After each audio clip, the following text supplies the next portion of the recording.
Hello friends, कैसे हैं आप सब। उम्मीद करते हैं आप ठीक होंगे। चलिए, आज का टॉपिक है हमारा चैप्टर 5 का एक्सरसाइज 5.4। आप देखना शुरू कर चुके हैं केजी स्टडी। जी हाँ दोस्तों, इससे पहले के सारे एक्सरसाइज का सॉल्यूशन हमने करवा रखा है, जिसका लिंक डिस्क्रिप्शन में दे रखे हैं। आप देखना शुरू कर चुके हैं केजी स्टडी। चलिए बढ़ते हैं आज का टॉपिक की तरफ। जी हाँ, टॉपिक देखने से पहले आप एक चीज़ जान लीजिए, ये जो है क्लास 10th का चैप्टर है। चैप्टर 5 का एक्सरसाइज 5.4 है, जो कि ऑप्शनल है। ऑप्शनल कहने का मतलब है कि ये एग्जाम के पर्पज से नहीं है, ये आपके बुक में भी लिखा हुआ है। ठीक, जब ये एग्जाम के पर्पज से है ही नहीं तो हम इसे पढ़ें क्यों। जाहिर सी बात है कि आप ये सवाल होगा कि हम पढ़ें क्यों। लेकिन देखिए, पढ़ना ना पढ़ना ये आपकी मर्जी है, लेकिन अगर हम इसको पढ़ेंगे, ये चीज़ को अगर सीख लेंगे, तो इससे भी हार्ड हार्ड क्वेश्चन और जो कि इससे रिलेटेड जो हमें आगे जिसका सामना हम करने वाले हैं उसका सोल्यूशन कर पाएंगे और रियल जिंदगी से इसको कनेक्ट कर पाएंगे। और हाँ, आप बिना, अगर आप इस चैप्टर पर आए ना, इसका मतलब सीखने आए, यानी बिना स्किप किए इस चैप्टर को आप सीखिए। ठीक, और ताकि आप भी कुछ सीख पाए और मैं सिखा पाऊँ। चलिए स्टार्ट करते हैं क्वेश्चन की तरफ।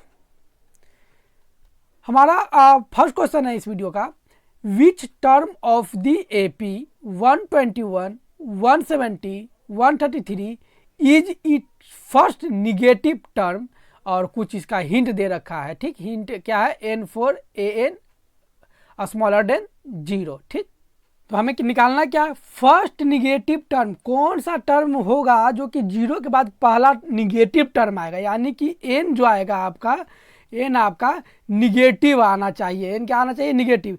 निगेटिव कब आएगा, हिंट दे रखा है, जब an आपका 0 से क्या होगा कि कम होगा, तब फर्स्ट वो निगेटिव टर्म होगा। तो हमें यही निकालना है, an इक्वल टू 0, मतलब 0 इक्वल नहीं, मतलब कि स्मॉलर देन 0। ठीक, अब इसको आप सॉल्व कैसे कीजिएगा, तो आपको क्वेश्चन में देखिएगा तो आपको गिवन क्या दे रखा है। ठीक, तो जो दे रखा है उसको पहले लिखते हैं गिवन। क्या है आपका, ए दे रखा है 121, और डी तो हमें निकालना है। डी कैसे निकालते हैं, तो second term minus first term. जब second term minus first term करते हैं तो ये आता है -4। ठीक, इज दैट क्लियर। अब जब हम इसको आगे सॉल्व करेंगे तो हमें निकालना क्या था कि ए एन जो है ना, फर्स्ट निगेटिव टर्म मतलब हमें निकालना था। तो पहले आप नॉर्मल फॉर्मूला जो होता है ए एन का, A equal to A plus n-1 into D, इस फॉर्मूला पे करके इसको सॉल्व करेंगे। तो ए एन तो पता नहीं है, तो ए एन को फिलहाल आप इसको रहने दें, और ए कितना है 121 प्लस n-1, एन नहीं पता, एन हमें निकालना है। जब n हमें निकालना है तो n क्या हो जाएगा, -1, और d कितना है -4।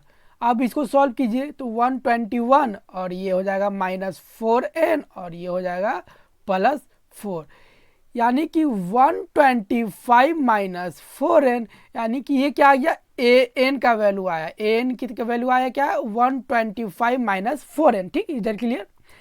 अब जब ये आ गया, अब हम करें क्या, तो अब देख रहे हो कि हमको फाइंड क्या करना है। तो हमें फाइंड करना है, to find first negative term of the series. इस सीरीज का फर्स्ट निगेटिव टर्म फाइंड करना था। तो फिर क्या, ए n स्मॉलर देन 0, यानी कि आपका 125 -4n ये हो जाएगा स्मॉलर देन 0। ठीक, अब बारी बारी से यहाँ से n निकाल लेंगे। जब 125 और ये इधर आ जाएगा, देखिए जो ये स्मॉलर का साइन रहे या ग्रेटर देन का साइन रहे या इक्वल का साइन रहे, वो जो जानते हैं ना क्या जो नियम होते हैं कि प्लस एक दूसरे साइड जाएंगे तो माइनस, और माइनस दूसरे साइड जाएंगे तो प्लस, और डिवाइड मल्टीप्लाई में, मल्टीप्लाई डिवाइड में चेंज होता है, ये सब जगह काम करते हैं। यानी कि ये -4n है, इधर आके क्या हो जाएगा, +4n हो जाएगा। ठीक, यानी कि n इक्वल टू 125 बटा में 4। अब इसको काटिए तो ये आप देखिएगा कि पूरा पूरा नहीं कट रहा, ये आपका कटेगा किस चीज टर्म में कटेगा, ये आपका कटेगा 31.25। ये इक्वल टू नहीं है, सॉरी, जब n को रखें तो ये हो जाएगा, यानी कि आपका n बड़ा होगा 31.25 से, यानी कि 31 टर्म जो है आपका निगेटिव नहीं है, 31.25वां टर्म जो आएगा वो निगेटिव होगा। तो कोई पॉइंट में कोई टर्म है क्या? नहीं ना, इसीलिए उसको क्या करते हैं कि 31 से ज़्यादा है यानी कि उसको 32, यानी फर्स्ट 32 टर्म जो होगा वो निगेटिव होगा इस एपी का, इस एपी सीरीज का। ठीक, लिख दीजिए therefore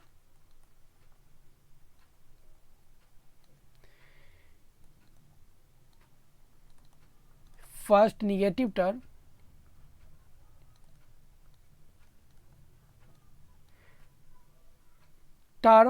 of the series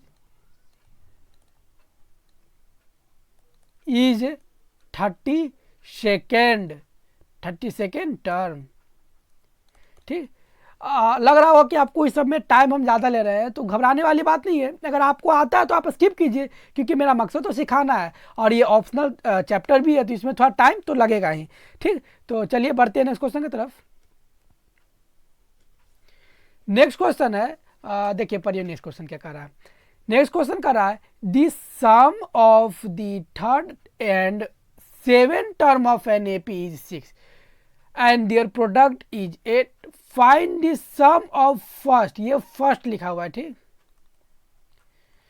first 16 term of the AP, मतलब कि हमें दे रखा है सम ऑफ थर्ड टर्म, ये देखिए थर्ड टर्म और 7 टर्म का सम जो है वो क्या है 6 है, और उसी दोनों का प्रोडक्ट हमारा 8 दे रखा है। तो हमें निकालना है फर्स्ट 16 टर्म का सम, यानी कि एस 16 हमको निकालना है। ठीक, तो हम कैसे सॉल्व करेंगे? तो सॉल्यूशन आपको निकालना जो है एस 16 इक्वल टू, और फिर कैसे करेंगे अकॉर्डिंग टू क्वेश्चन। क्वेश्चन क्या कर रहा है? क्वेश्चन कर रहा है A3 plus A7 equal to 6। ये तो कर रहा है कि थर्ड टर्म और 7 टर्म का जो सम होगा वो 6 होगा। आइए, तो A3 को आप क्या लिख सकते हैं? A plus 2D। जी हाँ, ये सब हमने जब बेसिक पढ़ा रहे थे चैप्टर 5 का, तो उसमें हमने बता रखा था। आप नहीं देखे हैं तो जाकर देख लीजिए, लिंक डिस्क्रिप्शन में है, तो वहाँ से आप इसको पहले सारे वीडियो को पीछे वाले को देख लीजिएगा, तो आपको ये चैप्टर बनाने में आसानी होगी। तो आप A7 को लिख सकते हैं A plus 6D equal to 6। इसका कैलकुलेशन कीजिए, तो इसका कैलकुलेशन करेंगे क्या? तो A और A ये हो जाएगा 2A, और ये हो जाएगा plus 6 to 8D, 8D equal to 6। अब यहाँ से कॉमन ले लेंगे, 2 कॉमन लेंगे तो D प्लस, सॉरी D नहीं है, A है ये। ठीक, A plus 4D is equal to 6, यानी कि A plus 4D equal to 6/2, यानी ये 3 हो जाएगा। A plus 4D equal to 3, ये आपका क्या इक्वेशन 1 इसको मान लीजिए। ठीक, अब अगेन आगे क्या देखेंगे कि क्वेश्चन में तो इसका प्रोडक्ट भी दे रखा है 8, यानी कि A3 और A7 का प्रोडक्ट 8 है, यानी कि again A3 multiply A7 equal to 8। ठीक, A3 को कैसे लिखते हैं? तो A प्लस 2D, जी अभी हमने देखा है, और A7 को A plus 6D equal to 8। अब हमें करना क्या होगा कि मल्टीप्लाई करने के लिए, तो मल्टीप्लाई करने के लिए तो आपको आता है, तो आप मल्टीप्लाई कीजिए। जब ये हो जाएगा तो आप मल्टीप्लाई कर दीजिए, और नहीं तो एक टर्म है क्या, उस टर्म को इसमें ऐड कर दीजिए। ठीक, कैसे कि A इक्वल टू आप ऐड कर सकते हैं 3 माइनस 4D। क्या कर सकते हैं? जैसे कि यहाँ से हमने क्या रखा कि A को रहने दिए, और ये 3 और ये 4D को इधर कर दिए, माइनस में आ गया 4D। तो इक्वेशन 1 से ये चीज़ तो आ जाएगा। जी हाँ, इक्वेशन 1 से आ जाएगा। अच्छा, हमने ऐसा क्यों किया? तो अभी समझ में आता है। अब हम यहाँ पर मल्टीप्लाई कर सकते थे, आपस में मल्टीप्लाई कर देते, 2 वेरिएबल्स में था, कोई प्रॉब्लम नहीं होता, लेकिन क्या कहते हैं कि इसका सॉल्यूशन करने में हमें बहुत ज़्यादा लेंदी कैलकुलेशन करना पड़ता है जी। इसी के लिए हम A का वैल्यू D के साथ डिस्प्लेस्ड कर रहे हैं। ठीक, तो जब हम A का वैल्यू D के साथ डिस्प्लेस कर रहे हैं, तो A का वैल्यू D के बराबर जो होगा उसको तो लाना होगा ना, तो वही इक्वेशन 1 से हमने इसको लाया था, यानी पुटिंग ठीक। जब पुट कर देंगे यहाँ पर तो एक जगह पर क्या हो जाएगा 3 माइनस 4d और ये प्लस 2d। ओके, और यहाँ एक जगह पर रखेंगे तो 3 माइनस 4d और ये प्लस 6d, ये इक्वल टू 8 के बराबर होगा। यानी कि अब क्या होगा 3 माइनस 2d और फिर यहाँ से क्या होगा 3 प्लस 2d। आपको कुछ कुछ याद आ रहा होगा इसको देखकर, इस टर्म को देखकर कुछ याद आ रहा होगा। क्या आपको ये नहीं लगता है कि ये a प्लस बी और a माइनस बी वाला जो फार्मूला है उस पर कहीं ना कहीं सेट हो रहा है? यानी कि इसको हम लिख सकते हैं 3 का स्क्वायर माइनस 2d का स्क्वायर इक्वल टू 8। क्यों लिख सकते हैं? क्योंकि a प्लस बी और a माइनस बी को जब मल्टीप्लाई करते हैं तो ये होता है a square minus b square. ये फॉर्मूला यहाँ पर काम आया। ठीक, इज दैट क्लियर? देखिए स्टेप ध्यान दीजिएगा।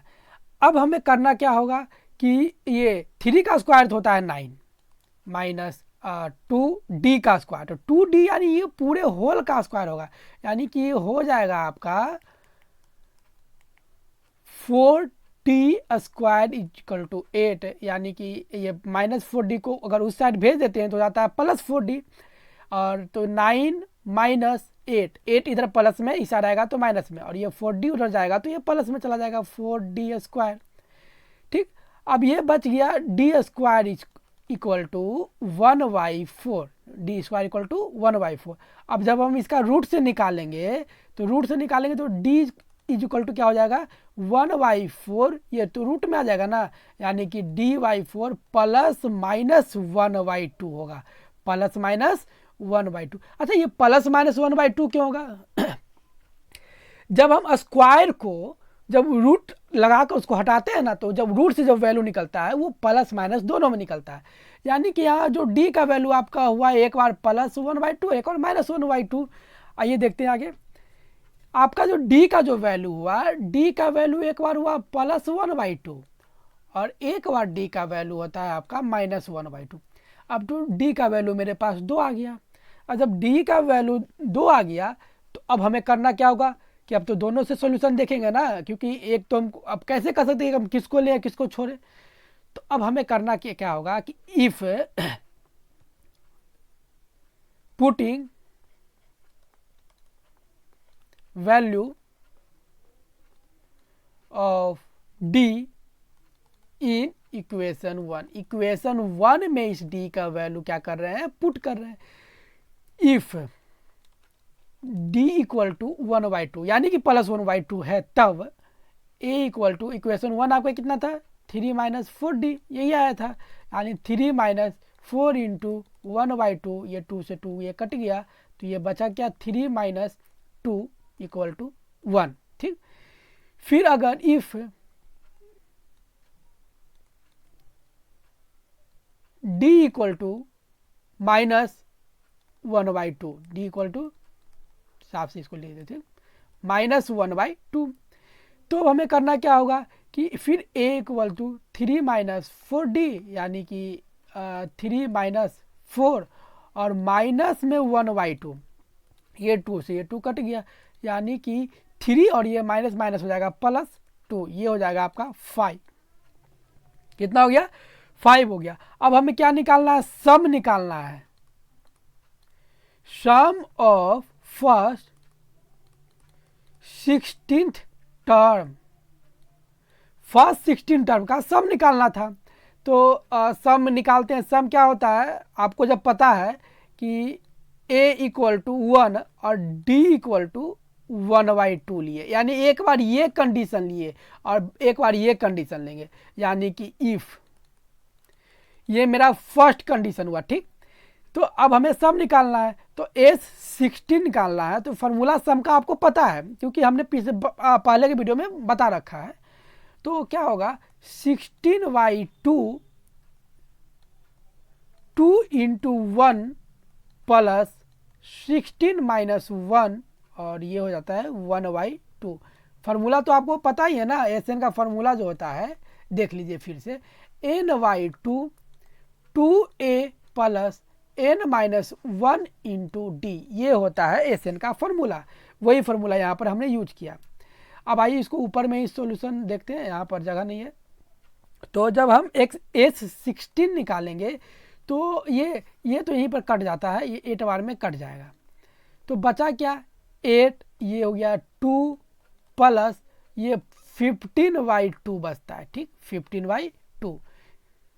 उसके बाद 8 और ये अंदर अंदर जब जोड़ेंगे तो ये हो जाएगा 4 प्लस 15/2, यानी 8 मल्टीप्लाई 19/2, ये 2 से ये 8 कटेगा 4 बार में, यानी कि 19 4 जा 76, ठीक। ये कंडीशन फर्स्ट से S16 का वैल्यू आ गया, किसका आ गया, S16 का वैल्यू आ गया जब A = 1 और D = 1/2 लिए हैं तब, ठीक। लेकिन एक कंडीशन और यहाँ पे बनता है ना, जब D मेरा निगेटिव था तो A का वैल्यू मेरा 5 आया था, यानी अब इस कंडीशन से देखते हैं इसका सोल्यूशन क्या होगा। अगेन क्या ऑप्शनल है ना, इसीलिए इसमें थोड़ा लंबा लंबा क्वेश्चन है ही, पेचीदा पेचीदा, इसीलिए घबराने वाली बात नहीं है।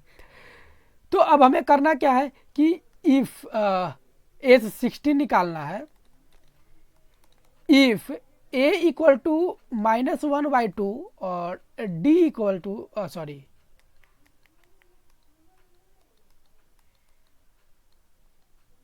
D = -1/2 और A = 5, यानी कि S16 का फॉर्मूला तो वही होता है, क्या होता है, 16/2 और ये 2 × 5 प्लस 15 मल्टीप्लाई -1/2। अच्छा, ये 15 क्यों कर दिए, वही किए हैं कि ये 16 - 1 को डायरेक्ट हम 15 लिख दिए, ठीक। उसके बाद जब आप इसको सॉल्व करेंगे, ये तो 8 बार में कट गया, इज दैट क्लियर। अब आगे जब इसको सॉल्व कीजिएगा तो ये हो जाएगा, ये 5 × 2 = 10 माइनस 15/2, क्योंकि ये माइनस में है, प्लस से मल्टीप्लाई होगा तो -15/2, और ये 8 तो बाहर में रहेगा ही, 8, ये हो जाएगा 20 माइनस 15/2, यानी कि 8 मल्टीप्लाई 5/2, ये 2 से कटेगा 4 बार में, ये हो गया 20, यानी S16 का वैल्यू यहाँ से निकल गया 20। तो आपका 2 आंसर हुआ, एक बार S16 यानी सम ऑफ 16th टर्म का आंसर हुआ 20, और एक बार हुआ आपका कितना, 76। ये दोनों आपका क्या हो गया, आंसर हो गया। Is that clear. अगर फिर भी इसमें कहीं कंफ्यूजन रह जाता है तो कमेंट में इसका क्या कहते हैं कि अपने प्रॉब्लम को लिखना ना भूलें, क्योंकि हमें तो उसको फिर दूर करेंगे, और नहीं तो फिर सब जगह जब तक आप यहाँ पर आए क्यों है, नहीं आ रहा था तभी तो आए हमारे वीडियो के पास, तो सिखाना अब हमारा फर्ज है। तो अब घबराइए नहीं, आगे और आगे देखिए। अब नेक्स्ट क्वेश्चन 3 नंबर क्वेश्चन क्या कह रहा है, अ लैडर। अच्छा, एक चीज आप ध्यान दीजिएगा क्वेश्चन में, अ ladder has rungs 25 cm apart, figure जैसा कि यहां दे रखा है, the rungs decrease uniformly in length from 45 cm at bottom to 25 cm at top. If top and the bottom rungs are 1/2 meter apart, what is the length of the wood required to the rungs? rungs को बनाने में कितना लकड़ी की जरूरत पड़ेगी, rungs की जरूरत पड़ेगी। ये वाला रंग्स, इसको जो बोलेंगे ना, ये रंग्स हो गया, ठीक, ये रंग्स हो गया। ये करा है 25 सेंटीमीटर अपार्ट में एक रंग से दूसरे रंग की दूरी हो गया, जो कि जैसा कि फिगर में दिखाया गया, यानी ये रंग और ये रंग के बीच में ये दूरी कितना है, 25 सेंटीमीटर की दूरी है। उसी तरीके से इसमें भी, उसी तरीके से इसमें भी होगा, उसी तरीके से इसमें भी होगा, ठीक। ये उसी तरीके से यहाँ तक है, ठीक। फिर कह रहा है कि ये टॉप से बॉटम तक है, ये टॉप, ये हो गया बॉटम, यहाँ की दूरी आपको दे रखा है 1/2 मीटर, जैसा कि फिगर में भी दिखा रहा है 1/2 मीटर। उसके बाद कह रहा है कि डिक्रीजिंग ऑर्डर में रंग की जो लंबाई है वो डिक्रीजिंग ऑर्डर में है, टॉप, क्योंकि बॉटम में 45 सेंटीमीटर और टॉप में 25 सेंटीमीटर, यानी कि बॉटम में जो रंग था वो 45 सेंटीमीटर लंबा था और टॉप जाते जाते ये 25 सेंटीमीटर हो गया। और ये यूनिफॉर्मली घट रहा है, ये नहीं कि कोई रंग ज़्यादा कम गया कोई ज़्यादा कम कमा है, नहीं, वो यूनिफॉर्म, यानी कि एक से दूसरे के बीच में जितना का कमी हुआ होगा दूसरे तीसरे के बीच में उतना ही का कमी हुआ होगा। ठीक, तो हिंट दे रखा है 250/25 + 1, यानी नंबर ऑफ रंग्स निकालने के लिए।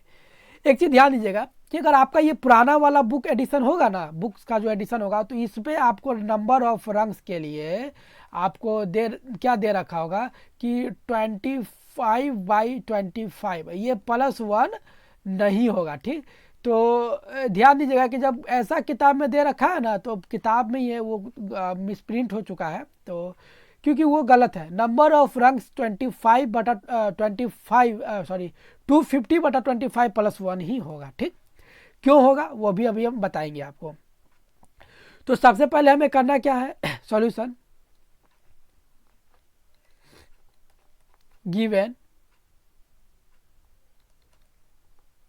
क्या दे रखा है, जो दे रखा है उसको लिख लेते हैं। Distance between the rungs of the ladder is 25 centimetre. ठीक, दूरी क्या है, 25 सेंटीमीटर का डिफरेंस है। ठीक, उसके बाद फिर क्या है, distance between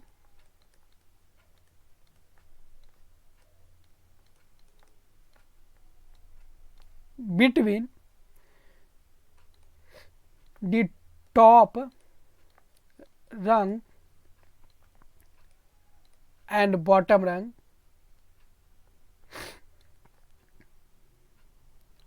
of the ladder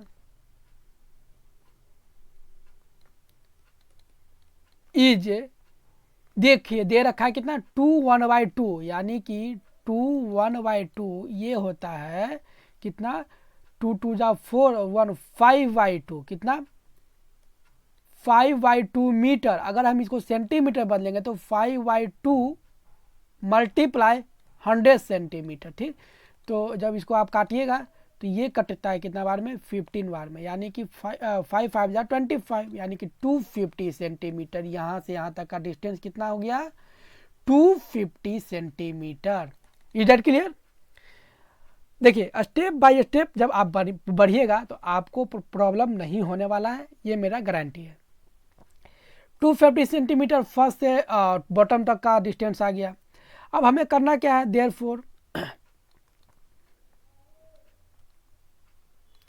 therefore total number of rungs is equal to 250 + 25 + 1, जैसा कि ये हिंट में दे रखा है।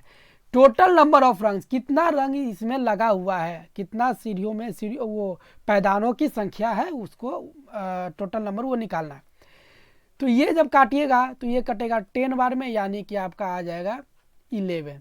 लेकिन आपके पुराने वाले जो बुक होंगे, ये जो मतलब प्रकाशन जो छपा हुआ बुक है उसमें ये होगा, इसके हिसाब से तो आपका 10 आ जाता है, लेकिन यहाँ पर कितना नंबर ऑफ रंग्स आते हैं, 11 आते हैं। ठीक, अब जब 11 आ गए तो अब हमें करना क्या है, चलिए आगे देखते हैं। फिर हम कर सकते हैं, we can see from the figure, जब हम आप फिर से फिगर जब इसको देखिएगा तो क्या दिखाई देगा, the ladder has rungs in decreasing order.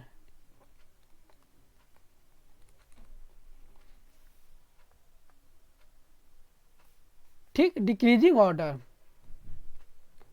From bottom to top, था ना ये जो लैडर था आपका, जो इस टाइप से जो लैडर था, तो था ना यहाँ पर 45 सेंटीमीटर का लगा हुआ था, और यहाँ पर आते आते ये आपका 25 सेंटीमीटर का हो गया, यानी कि नीचे से ऊपर जाते समय डिक्रीजिंग ऑर्डर में था। ठीक, ये डेट क्लियर। तो जब आप देखिएगा कि बॉटम से टॉप तक ये क्या है, डिक्रीजिंग ऑर्डर में है, तो वही चीज़ हमने यहाँ पर लिखा, तो डिक्रीजिंग ऑर्डर में है, यानी कि आपका जब ए को हम 45 मान लेते हैं, नीचे वाले को, बॉटम वाले को ए मान लेते हैं।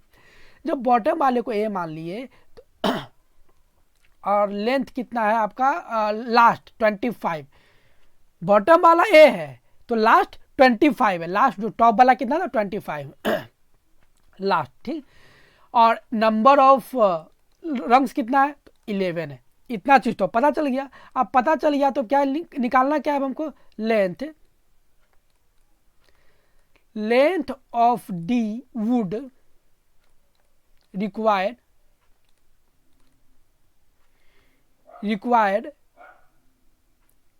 for the rungs is equal to sum of nth term. जितना रंग्स की रिक्वायर्ड होगा वो क्या होगा, उस nth टर्म के सम के बराबर होगा। तो कैसे, तो आपको निकालना था एस एन होता है n/2 और होता है a प्लस एल, यानी first term into last term. ये भी फार्मूला में हमने बताया था। सारा ये पिछले वीडियो का जितना पिछला एक्सरसाइज है 5.1, 5.2, 5.3 में जो पढ़े वो सारे का निचोड़ इसमें हमको यूज करना था।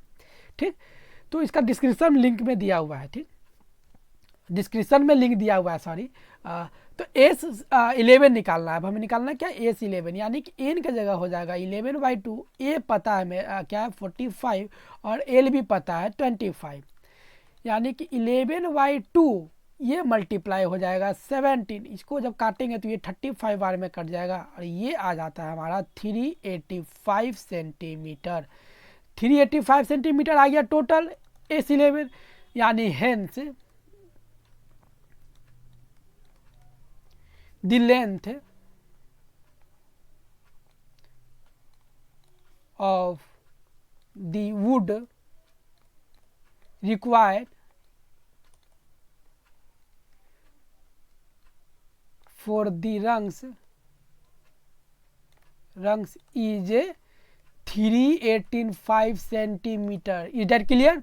अगर आप n को 10th मानकर, जैसा कि आपको पुराने एडिशन वाले बुक में n को 10th माना है, तो उसके हिसाब से आंसर थोड़ा सा डिफरेंस होगा ही, लेकिन ये आंसर 385 सेंटीमीटर ये आंसर सही है। ठीक, क्योंकि वो बुक में मिसप्रिंट हो चुका है।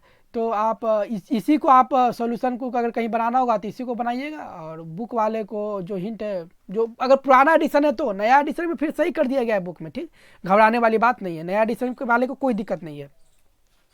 Is that clear. समझ में आ रहा है तो लाइक ज़रूर कीजिए वीडियो को, और दोस्तों को भी ज़रूर बताइएगा इस चैनल के बारे में, और चैनल पर नए हैं तो सब्सक्राइब करना ना भूलें। ठीक, क्योंकि इसी के से तो हमें भी मोटिवेशन मिलती है आपके लिए वीडियो लाने के लिए। चलिए नेक्स्ट क्वेश्चन की तरफ चलते हैं। नेक्स्ट क्वेश्चन है, the house of a row are number. मतलब कहीं नंबर में लाइन में घर कुछ बना हुआ है। ठीक, कुछ घर बने हुए हैं। ठीक, कुछ इस टाइप से घर है। ये आपको समझाने के लिए बता रहे हैं। ठीक, इस घर पर जो कि आसानी से क्वेश्चन समझ में आ जाए बस, जो कि कंजिक्यूटिवली फ्रॉम 1 to 49, यानी कि इस पर 1 नंबर होगा, इस पर 2 नंबर होगा, इस पर 3 नंबर होगा, dot dot dot dot dot, ये 49 नंबर तक ये घर है। ठीक, so that there is a value of x, यानी कि वैल्यू ऑफ एक्स निकालना है, that sum of the numbers of the house preceding the house number x is equal to sum of the numbers of the house following it. यानी कि बीच में कोई वैसा x number निकालना है कि जो कि इसके पहले वाले घर का जो नंबर होगा उसका सम, और उसके बाद वाले जो घर का नंबर होगा उसका सम जो है is equal to sum of the number of house following it. यानी इसके बाद वाले जो घर का जो नंबर जो लिखा हुआ है, ठीक, जैसे कि ये 49 है तो इसमें 48 लिखा हुआ है, उसका सम, और उसके पहले वाले जो घर का जो नंबर लिखा हुआ है उस नंबर का सम इक्वल है। ठीक, निकालना है फाइंड एक्स, वही एक्स का वैल्यू निकालना है कि ये कौन से नंबर का घर होगा। ठीक, आपको हिंट भी दे रखा है क्या कि S x minus one equal to S49 minus S x होगा। ठीक, तो अब हमें बनाना कैसे है इसको, तो हमें जो जो दे रखा है उसको लिखिए पहले। Given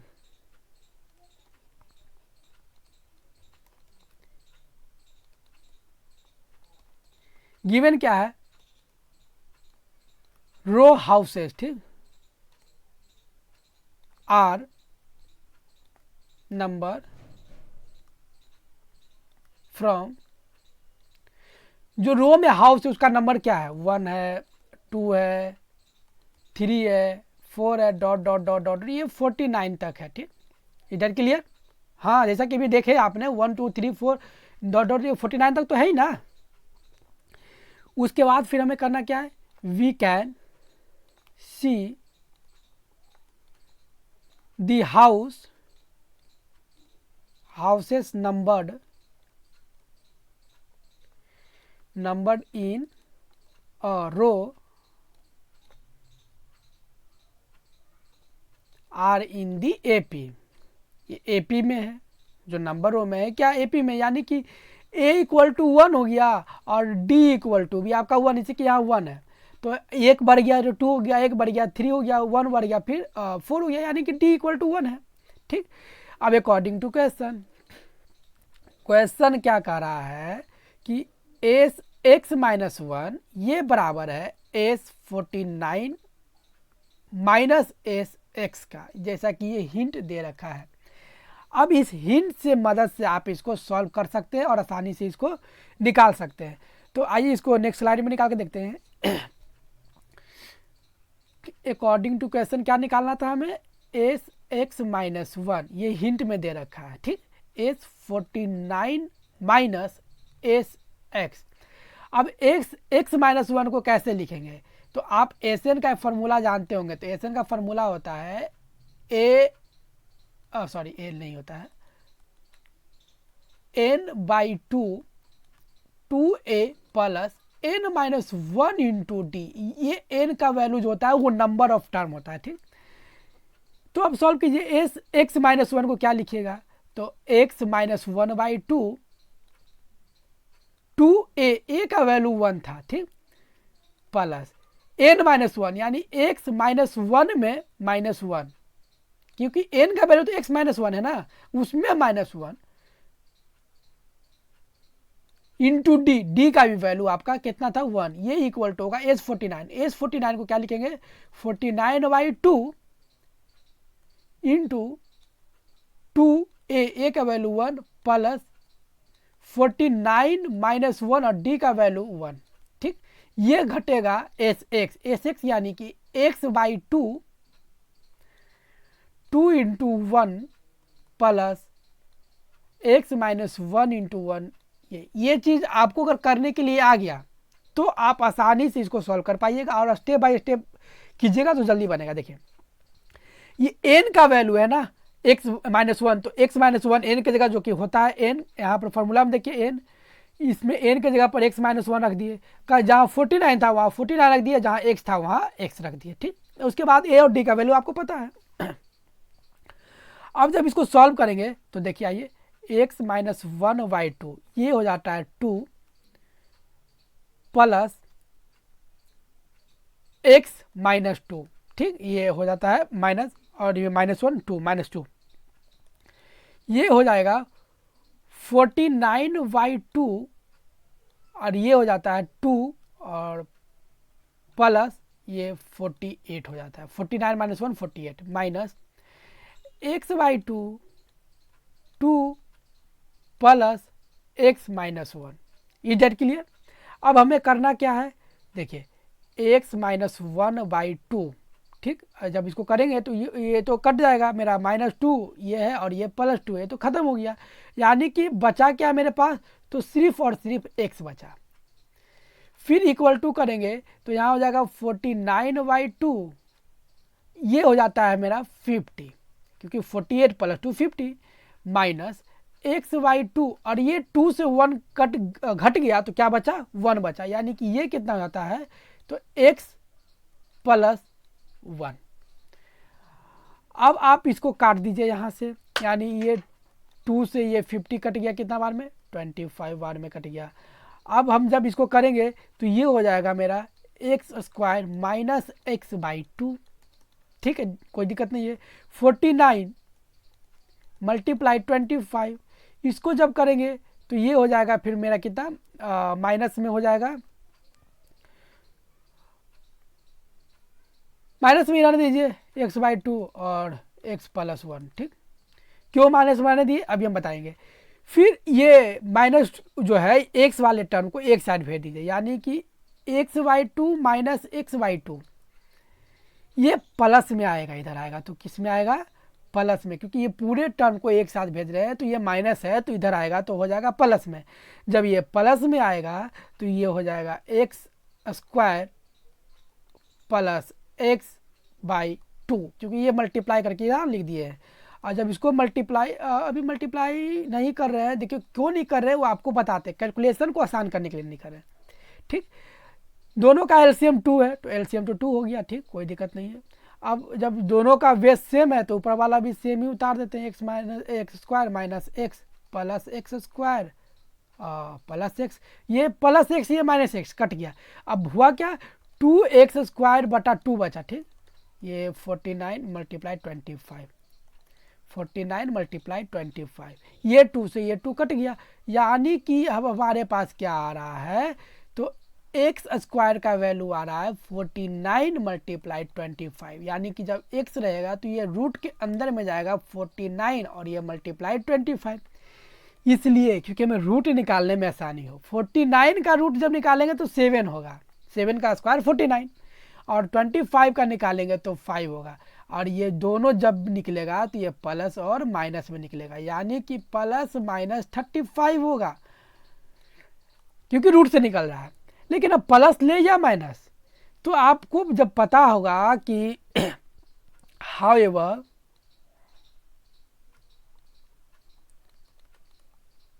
the house numbers are positive integer,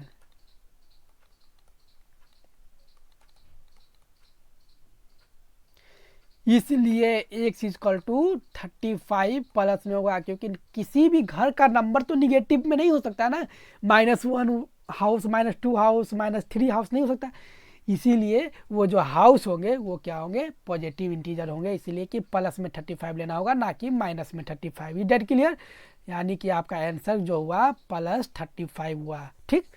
समझ में अगर नहीं आया है तो कमेंट में अपनी प्रॉब्लम को लिखना ना भूलें, ठीक। चलिए बढ़ते हैं नेक्स्ट क्वेश्चन की तरफ, और ये इस वीडियो का लास्ट क्वेश्चन भी है। क्या क्वेश्चन क्या कर रहा है, a small terrace at a football ground comprises 15 step, यानी कि ये जो स्टेप है 1 2 3 4 करके ये 15 स्टेप है एक ये ग्राउंड में, जैसा कि फिगर में दे रखा है। Each of which is 50 metre long and built of solid concrete, concrete का बना हुआ है। फिगर में देखिएगा ये 50 मीटर लॉन्ग है, यानी कि ये लंबाई, ये यहाँ से यहाँ तक की लंबाई जो है ये 15 मीटर है, ठीक। फिर क्या करा, each step has a rise 1/4 metre, यानी कि इसका जो हाइट है यहाँ से एक स्टेप से दूसरे स्टेप का जो हाइट है ना, ये वाला हाइट ये 1/4 मीटर, जैसा कि फिगर में दे रखा है। और ट्रेड ऑफ 1/2 मीटर, ये ट्रेड यानी कि इसका ये जो ब्रेथ, ये जो चौड़ाई है ना, स्टेप का जो चौड़ाई होता है ना, स्टेप कैसे होता है, ऐसे होता है और ऐसे होता है, फिर ये ऐसे होगा, तो ये वाला जो है ये ऊंचाई, ये जो स्टेप का जो ऊंचाई है ये 1/4 मीटर है, और ये जो चौड़ाई है स्टेप का जिस पे कि पैर रखते हैं हम लोग वो 1/2 मीटर दे रखा है। फिर निकालना है, calculate the total volume of concrete required to build terrace, ये पूरे के पूरे टेरेस को बनाने में कितना मटेरियल लगेगा वो निकालना है, ठीक। तो हम इसको कैसे निकालेंगे, तो इस फिगर को पहले और आसानी से हम लोग समझते हैं, ठीक। कैसे, देखिए इस फिगर को और आसान से समझिए, तब आपको समझ में आएगा। एक नया फिगर हम लेते हैं, हम मान के चलते हैं बॉटम से नहीं टॉप से लेकर चलते हैं, ठीक। 15 सीढ़ी ही है, हम बॉटम से नहीं लिए, टॉप से लिए। यानी कि फर्स्ट सीढ़ी की जो ये चौड़ाई हुई, वो आपका जो फर्स्ट स्टेप हम उसको मान लिए ऊपर से, नीचे से फर्स्ट स्टेप नहीं, ऊपर से फर्स्ट स्टेप, वो आपका 1.2 मीटर क्या है, ब्रेथ है उसका। यानी कि फर्स्ट स्टेप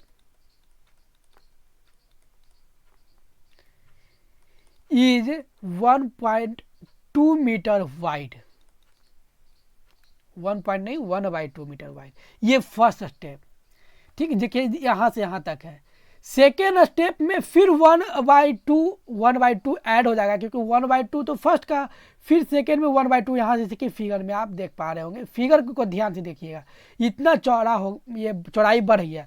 यानी कि second step is, second step क्या हो गया, 1/2 और मीटर था फर्स्ट, और उसमें 1/2 मीटर ऐड हो गया। ये नहीं, ये क्या हो गया आपका, ये हो गया पूरा का पूरा 1 मीटर वाइड। ये आपको नहीं लिखना है, ये हमने बस देखने के लिए समझाने के लिए लिखा है, ठीक। थर्ड स्टेप, स्टेप होगा, थर्ड स्टेप इसी तरीके से 3/2 मीटर वाइड। देखिए ना, थर्ड स्टेप जो है थोड़ा सा और इससे चौड़ा हो गया है। फोर्थ स्टेप फिर बढ़ गया है। यानी कि हम नीचे से अगर लेते तो फिर हमको इस टाइप से फिगर को काटना पड़ता, ठीक, फिगर को इस टाइप से काटना पड़ता है। लेकिन हम ऊपर से ले रहे हैं, तो हमको जैसे, देखिए क्वेश्चन, एक मैथ का क्वेश्चन किसी भी तरीके से आप बना सकते हैं, जैसे आपको आसानी हो वैसे बनाइए। यानी कि इसी तरीके से अगर आप 4 स्टेप को लीजिएगा तो ये 2 हो जाएगा। यानी आप देख रहे होंगे, therefore the width of each step is increasing by 1/2 metre each, ठीक। Time whereas each time, whereas their height, ये वाला हाइट, एक सीढ़ी का जो ये हाइट है ना, ये हर जगह जो हाइट है, ये हाइट क्या है, 1/4 मीटर ही है। एंड लेंथ जो है, लेंथ ये वाला जो लेंथ है, ये वाला, ये लेंथ जो है, लेंथ आपका 15 मीटर ही है, रिमेन सेम है, रिमेन्स सेम, ठीक। Is that clear. अब आपको क्या कह रहा है, आपका एक सीरीज निकल गया। यानी कि दी विथ ऑफ दी स्टेप, क्या निकल गया, इस स्टेप का विथ आपका निकल गया 1/2, 1, 3/2, 2, dot dot dot dot dot, ठीक। ये कितना टर्म तक, 15 टर्म तक, टर्म कितना है, 15 टर्म है, ठीक। यानी कि number of term, number of step is 15, ये क्वेश्चन में दे रखा है। यानी कि आपका इसके हिसाब से n = 15 दे रखा है, ठीक। चलिए नेक्स्ट स्लाइड में देखते हैं। अब हम कैसे निकालेंगे कि वॉल्यूम ऑफ फर्स्ट स्टेप का वॉल्यूम। तो फर्स्ट स्टेप का जो वॉल्यूम होगा वो होगा 1/4 मल्टीप्लाई 1 मल्टीप्लाई 15, जो कि आपके बुक के हिंट में भी दे रखा है। अब जब आप इसको काटिएगा तो ये कट जाएगा, ठीक। ये कटेगा 2 बार में और ये कटेगा 25 बार में। यानी कि ये आपका निकल कर आया 25/2। उसी तरीके से वॉल्यूम ऑफ सेकेंड स्टेप कितना, स्टेप को हम स्टेट लिख दे रहे हैं, लेकिन थोड़ा सा हो जाता है, 1/4 मल्टीप्लाई, सॉरी, फर्स्ट स्टेप का 1/2 होगा, ठीक ना। तो ये 25 हो जाएगा 4। सेकेंड स्टेप का 1 मल्टीप्लाई 15, अब इसको 2 से काटेंगे और ये कटेगा 2 से 25 बार में, तो ये होता है कितना 25/2। वॉल्यूम ऑफ थर्ड स्टेप का वॉल्यूम कितना हो जाएगा 1/4 मल्टीप्लाई 3/2 मल्टीप्लाई 50। 2 से इसको काट दीजिएगा, ये 25 बार में कट जाएगा, यानी कि हो जाएगा 75 बार कितना हो जाएगा 4 हो जाएगा। ठीक, इज दैट क्लियर? सारा मीटर में है, सारा मीटर में है। अब एक बात आप देख रहे होंगे, आप ऑब्जर्व क्या कर पा रहे होंगे यहाँ पर, it can be observed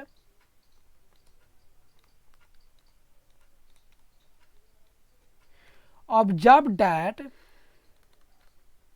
the volume of concrete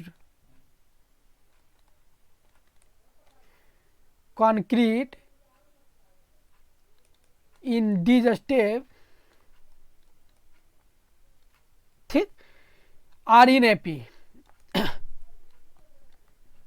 किस में है? एपी में। कैसे एपी में? तो आप स्टेप देखिए 25/4, 25/2, 75/4, क्या ये एपी में? ये तो डॉट डॉट डॉट एपी में, यानी कि इस हिसाब से आपको ए का वैल्यू पता चल गया 25/4, डी का भी वैल्यू पता चल गया कितना 25/2 मल्टीप्लाई 25/4। ठीक, जब आप इसको कीजिएगा तो ये 25/4 आता है। इधर क्लियर? और एन आपको तो पता ही है, एन कितना है, एन आपका 15 टर्म है। अब इसी फार्मूला से आप एस एन यानी कि n/2 2a plus n-1 into D का जो फार्मूला है, इस फार्मूला को लगाकर आप F15 निकाल सकते हैं, यानी कि 15/2 बटा में 2 ए कितना है आपका 25/2 और प्लस 15 - 1 होता है 14 मल्टीप्लाई टी आपका कितना है 25/4। इधर क्लियर?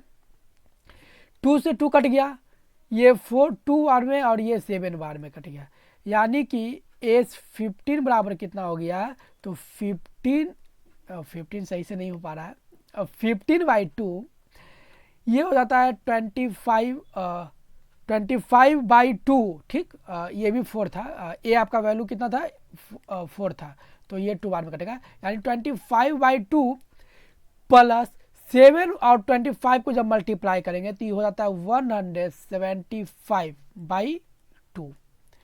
इसको जोड़िएगा तो 15/2 मल्टीप्लाई 200/2, ये 2 से और काटेंगे तो 100 बार में कटेगा, और फिर इस 2 से काटेंगे तो ये कटेगा 15 बार में।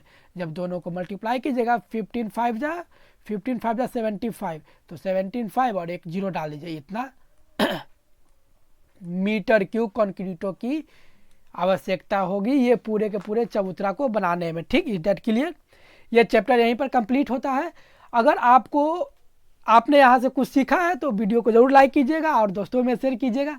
चैनल पर नया तो सब्सक्राइब जरूर कीजिए और इंतजार कीजिए हमारे नेक्स्ट वीडियो का, जिस पे हम लेकर आएंगे चैप्टर 6 का सॉल्यूशन। तब तक के लिए आप अपना ख्याल रखिए। धन्यवाद।